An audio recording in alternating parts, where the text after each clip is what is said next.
ಬೆಳಗಾವಿಯ ಸುವರ್ಣ ವಿಧಾನಸೌಧದಲ್ಲಿ ನಿನ್ನೆ ಮಧ್ಯಾಹ್ನದಿಂದ ವಿಧಾನ ಪರಿಷತ್ತಿನ ಕಲಾಪದಲ್ಲಿ ಶುರುವಾದ ಸಚಿವೆ ಲಕ್ಷ್ಮೀ ಹೆಬ್ಬಾಳ್ಕರ್ ಮತ್ತು ಸಿಟಿ ರವಿ ನಡುವಿನ ವಾಕ್ಸಮರ ಅಕ್ಷರಶಃ ಬಿಜೆಪಿ ಮತ್ತು ಕಾಂಗ್ರೆಸ್ ನಡುವಿನ ಸಂಘರ್ಷವಾಯಿತು.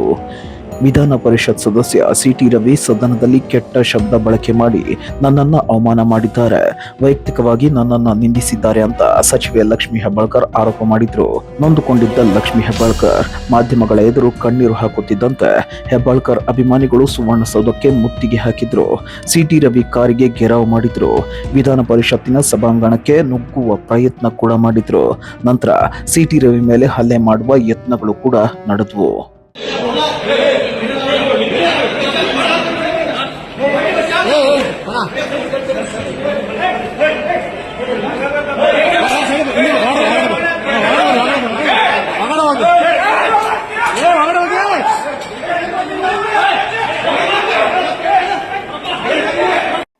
ಇತ್ತ ವಿಧಾನ ಪರಿಷತ್ತಿನ ಸಭಾಪತಿ ಬಸವರಾಜ ಹೊರಟ್ಟಿ ಸಿಟಿ ರವಿ ಮತ್ತು ಸಚಿವೆ ಲಕ್ಷ್ಮೀ ಹೆಬ್ಬಾಳ್ಕರ್ ಇಬ್ಬರಿಂದಲೂ ದೂರು ಪಡೆದು ರೋಲಿಂಗ್ ಕೊಟ್ಟರು.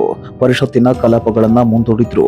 ಪರಿಷತ್ತಿನ ಕಲಾಪಗಳು ಮುಂದೂಡಿದ ಬಳಿಕ ಪರಿಷತ್ತಿನಲ್ಲಿ ಸಚಿವೆ ಲಕ್ಷ್ಮೀ ಹೆಬ್ಬಾಳ್ಕರ್, ನಿನಗೆ ಹೆಂಡತಿ ಇಲ್ವಾ, ಮಗಳಿಲ್ವಾ, ತಾಯಿ ಇಲ್ವಾ ಅಂತ ಲಕ್ಷ್ಮೀ ಹೆಬ್ಬಾಳ್ಕರ್ ಸಿಟಿ ರವಿ ಅವರನ್ನ ತರಾಟೆಗೆ ತೆಗೆದುಕೊಂಡ ಪ್ರಸಂಗ ಕೂಡ ನಡೆಯಿತು.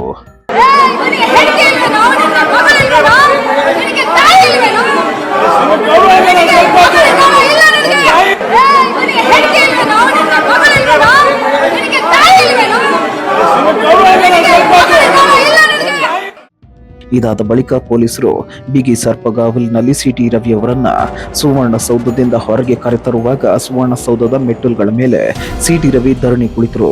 ನಂತರ ಪೊಲೀಸರು ಅವರನ್ನ ಎತ್ಕೊಂಡು ಪೊಲೀಸರ ವಾಹನದಲ್ಲಿ ಹಾಕಿ ಅರೆಸ್ಟ್ ಮಾಡಿದ್ರು.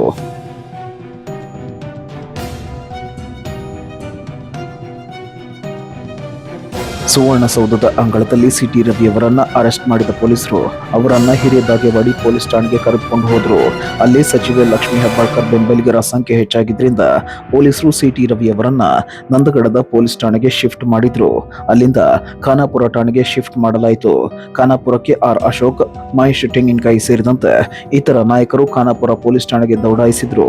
ನಂತರ ಪೊಲೀಸರು ಸಿಟಿ ರವಿ ಅವರನ್ನ ರಾಮದುರ್ಗ ಠಾಣೆಗೆ ಕರೆದೊಯ್ಯುವಾಗ ಸಿಟಿ ರವಿ ಮಾರ್ಗದ ಮಧ್ಯದಲ್ಲಿ ಕುಳಿತು ಧರಣಿ ಮಾಡಿದ್ರು. ಅಲ್ಲಿಂದ ಅವರನ್ನ ಲೋಕಾಪುರ ಸೇರಿದಂತೆ ಇಡೀ ರಾತ್ರಿ ಬೇರೆ ಬೇರೆ ಠಾಣೆಗಳಿಗೆ ಶಿಫ್ಟ್ ಮಾಡಲಾಯಿತು. ಇಡೀ ರಾತ್ರಿ ಸಿಟಿ ರವಿ ಪಯಣ ಠಾಣೆಯಿಂದ ಠಾಣೆಗೆ ಮುಂದುವರಿಯಿತು. ನನ್ನನ್ನು ಇಲ್ಲಿಗೆ ಯಾಕೆ ಕರ್ಕೊಂಡ್ಬಂದ್ರಿ? ನೀವು ನನ್ನನ್ನು ಇಲ್ಲಿಗೆ ಯಾಕೆ ಕರ್ಕೊಂಡ್ಬಂದ್ರಿ? ನನ್ನನ್ನ ನಿಮ್ಮ ಉದ್ದೇಶ ನನ್ನ ಮರ್ಡರ್ ಮಾಡಕ್ಕೆ ನೀವು ಉದ್ದೇಶ ಮಾಡಿರೋದು. ನನ್ನನ್ನು ಮರ್ಡರ್ ಮಾಡಕ್ಕೆ ಮಾಡಿದ್ರಿ. ಇಲ್ಲ ಅಂದ್ರೆ ಯಾಕೆ ಸುತ್ತಿಸ್ತಾ ಇದೀರಿ? 11 ಗಂಟೆಯಿಂದ ನೀವು ಖಾನಾಪುರದಿಂದ ಎಲ್ಲ ಸುತ್ತಿಸ್ಕೊಂಡ್ ಬಂದ್ರಿ. ನೀವು ಯಾಕೆ ಸುತ್ತಿಸ್ತಾ ಇದೀರಿ ನನ್ನನ್ನ? ನನಗೆ ಇಂಜುರಿ ಆದ್ಮೇಲೆ 3 ಗಂಟೆ ಮೇಲೆ ನೀವು ಪೊಲೀಸರು ಇಡೀ ರಾತ್ರಿ ಠಾಣೆಯಿಂದ ಠಾಣೆಗೆ ನನ್ನನ್ನ ಶಿಫ್ಟ್ ಮಾಡ್ತಿದ್ದಾರೆ. ನನ್ನ ಕೊಲೆ ಮಾಡುವ ಷಡ್ಯಂತ್ರ ನಡೀತಿದೆ. ಮೇಲಿಂದ ಡೈರೆಕ್ಷನ್ ಬಂದಂತೆ ಪೊಲೀಸರು ನಡೆದುಕೊಳ್ತಿದ್ದಾರೆ. ಅಧಿವೇಶನದಲ್ಲಿ ಭಾಗವಹಿಸಲು ನಾನು ಬೆಳಗಾವಿಗೆ ಬಂದಿದ್ದೆ. ಸುವರ್ಣಸೌಧದಲ್ಲಿ ನನ್ನ ಮೇಲೆ ಹಲ್ಲೆ ಮಾಡುವ ಪ್ರಯತ್ನ ಕೂಡ ನಡೀತು. ಪೊಲೀಸರು ನನ್ನನ್ನ ಠಾಣೆಯಿಂದ ಠಾಣೆಗೆ ಸುತ್ತಾಡಿಸ್ತಿದ್ದಾರೆ. ನನ್ನ ಕೊಲೆ ಮಾಡುವ ಷಡ್ಯಂತ್ರ ನಡೆದಿದೆ ಅಂತ ಸಿಟಿ ರವಿ ಬೆಳಗಿನ ಜಾವ ಮಾಧ್ಯಮಗಳ ಮುಂದೆ ಪೊಲೀಸರ ವಿರುದ್ಧ ಆಕ್ರೋಶ ವ್ಯಕ್ತಪಡಿಸಿದ್ರು. ಸುಮಾರು 8 ಗಂಟೆಗೆ ನಮ್ಮನ್ನು ಖಾನಾಪುರ ಪೊಲೀಸ್ ಠಾಣೆಗೆ ಕರ್ಕೊಂಡು ಬಂದಿದ್ದಾರೆ. ನನ್ನ ಮೇಲೆ ಯಾವ ಮೊಕದ್ದಮೆ ದಾಖಲಾಗಿದೆ ಅಂತ ನನಗೆ ಹೇಳಿಲ್ಲ. ನಾನು ಕೊಟ್ಟ ದೂರನ್ನು ಗಂಟೆಗಟ್ಟಲೆಯಿಂದ ಸ್ವೀಕಾರ ಮಾಡ್ದಲೇನೆ ನಾನು 0 FIR ಹಾಕಿ ಅಂತ ಹೇಳ್ತಾ ಇದ್ದೀನಿ. ನಾನು ಕೊಟ್ಟ ದೂರನ್ನು ದಾಖಲಿಸ್ತಾ ಇಲ್ಲ. ಈಗ ಇಲ್ಲಿಂದ ಇನ್ನೆಲ್ಲಿಗೋ ಕರ್ಕೊಂಡು ಹೋಗುವಂಥ ಸಂಚು ನಡೆಸ್ತಾ ಇದ್ದಾರೆ. ಎಲ್ಲಿಗೆ ಕರ್ಕೊಂಡು ಹೋಗ್ತಾ ಇದ್ದಾರೆ ಅಂತ ಗೊತ್ತಿಲ್ಲ. ನನ್ನ ಜೀವಕ್ಕೆ ಅಪಾಯ ಇದೆ. ನನ್ನ ಜೀವಕ್ಕೆ ಏನಾದರೂ ಅಪಾಯ ಆದರೆ ಅದಕ್ಕೆ ಕಾರಣ ಇಲ್ಲಿರುವ ಕಾಂಗ್ರೆಸ್ ಸರ್ಕಾರ. ಅವ್ರ ಜವಾಬ್ದಾರಿ ಹೊತ್ಕೋಬೇಕಾಗತ್ತೆ.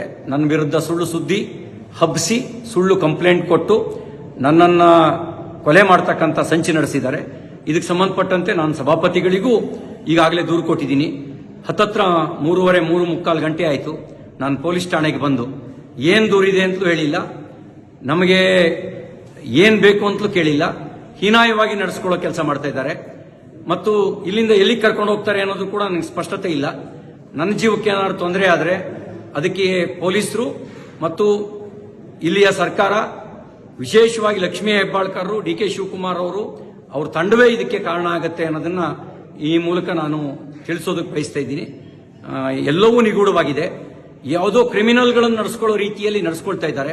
ಅವರು ನಡೆಸ್ಕೊಳ್ತಿರೋ ರೀತಿ ಅನುಮಾನ ಹುಟ್ಟಿಸ್ತಾ ಇದೆ. ಪ್ರತಿಯೊಂದು ನಡೆಯೂ ಕೂಡ ಅನುಮಾನಾಸ್ಪದವಾಗಿದೆ ಅವರು ನಡ್ಕೊಳ್ತಿರ್ತಕ್ಕಂಥ ರೀತಿ. ನಾನೊಬ್ಬ ಜನಪ್ರತಿನಿಧಿಯಾಗಿ ಮಂತ್ರಿಯಾಗಿ ಕೆಲಸ ಮಾಡಿದವನು, ನಾನು ಕೊಟ್ಟ ದೂರಿಗೆ 0 FIR ರಿಜಿಸ್ಟರ್ ಮಾಡಿ ಅಂತ ಹೇಳಿದ್ರೆ ಮೀನಾಮೇಷ ಎಣಿಸ್ತಾ ಇದ್ದಾರೆ. ಇದೆಲ್ಲವೂ ಅವರು ತುರ್ತು ಪರಿಸ್ಥಿತಿಯ ಕಾಲಘಟ್ಟದಲ್ಲಿ ನಡ್ಕೊಳ್ಳೋ ರೀತಿಯಲ್ಲಿ ನಡ್ಕೊಳ್ತಾ ಇದ್ದಾರೆ. ಜೈ ಹಿಂದ್. ಒಟ್ಟಾರೆ ಉತ್ತರ ಕರ್ನಾಟಕದ ಸಮಸ್ಯೆಗಳ ಕುರಿತು ಚರ್ಚೆಗೆ ವೇದಿಕೆಯಾಗಬೇಕಿದ್ದ ಬೆಳಗಾವಿ ಇದೀಗ ಬೇಡವಾದ ವಿಚಾರಕ್ಕೆ ಸದ್ದು ಮಾಡ್ತಿದೆ. ಹಾಗೆ ಈ ವಿಚಾರ ಮತ್ತಷ್ಟು ತಿರುವು ಪಡೆಯುವ ಸಾಧ್ಯತೆ ಕೂಡ ಹೆಚ್ಚಾಗಿದೆ. ಇನ್ನೊಂದು ಕಡೆ ಕಾಂಗ್ರೆಸ್ ಮತ್ತು ಬಿಜೆಪಿ ನಾಯಕರ ಪಡೆ ಈ ವಿಚಾರದಲ್ಲಿ ತೊಡೆ ತಟ್ಟಿ ಅಖಾಡಕ್ಕೆ ಎಂಟ್ರಿ ಕೊಟ್ಟಿದ್ದಾರೆ.